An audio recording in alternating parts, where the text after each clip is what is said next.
Chapter-9. The Passing of Sri Ramakrishna.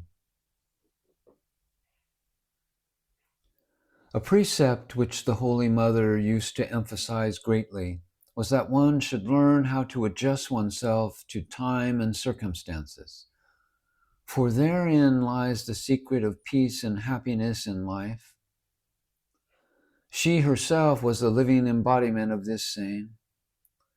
Born and brought up in a village atmosphere, she was quite at home at Dakshineswar, but harder days were ahead of her. In June 1885, Sri Ramakrishna developed cancer of the throat, and this necessitated his removal in October to Shyamkupur in Calcutta for treatment. The devotees arranged for everything regarding medical care and nursing and so on. They knew that an expert hand would be needed to take charge of his diet. The Holy Mother was at Dakshineswar. She would be the best one to be entrusted with that responsibility. But how would she be able to stay in the small, crowded house where Sri Ramakrishna was accommodated and where there was no other woman?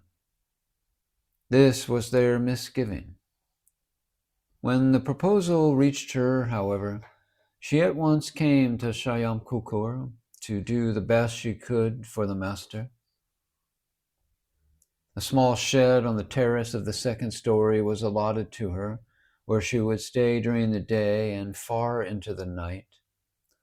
When all were asleep at night, she would come down to a room on the first floor and sleep for 3 hours at most, and then return to her place on the terrace.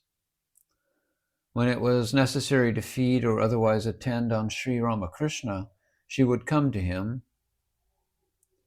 Thus she lived from day to day without the slightest thought of any personal suffering, her only prayer being that the Master might regain his health, no matter what might be her inconvenience.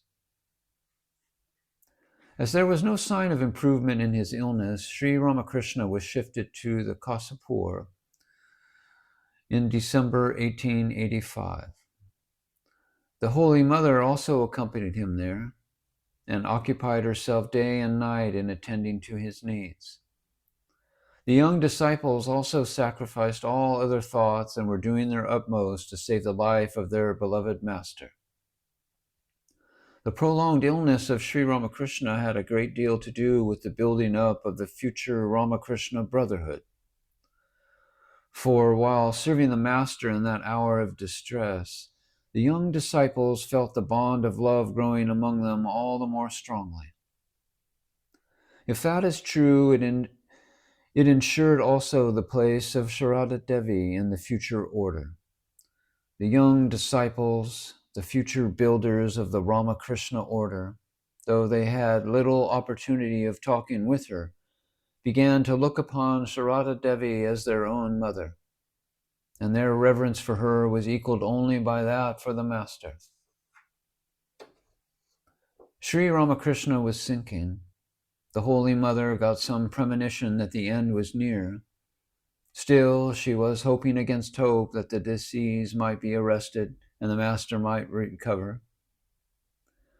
But death is no respecter of persons and is not swayed by any human sentiment or feeling. Sri Ramakrishna passed into Mahasamadhi on 16th August 1886, plunging all his disciples and devotees into profound grief and gloom. On the following day, when the Holy Mother was preparing to wear the widow's garments, Sri Ramakrishna appeared before her and said, "What are you doing? Where have I gone? It is like passing from one room to another." At this, the Holy Mother was a bit consoled and gave up the idea of putting on the widow's dress. But as a sign of her grief, she tore off a large portion of the wide red border of her sari.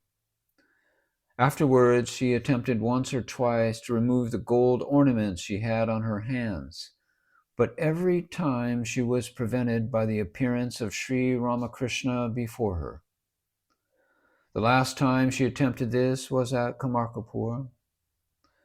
There, to save herself from the village gossip, she took off her bracelets. But one day, there also, she saw the vision of the Master.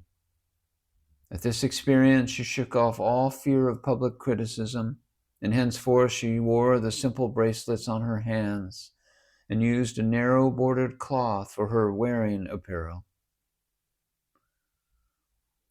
After the demise of the Master's form, some devotees proposed that the establishment at Kasapur should be broken up immediately. But Naren, the future Swami Vivekananda, and the other young disciples objected, as that would be an additional shock to the mother. So the establishment remained there for some days more, till August 21st, when the Holy Mother went to stay at the house of Balaram Bose, the great devotee of the Master. There was some trouble and misunderstanding between the sannyasin and householder disciples as regards the possessions of the relics of the Master. When the news reached the Holy Mother, she remarked, "Such a unique being is gone, but they are quarreling over his ashes."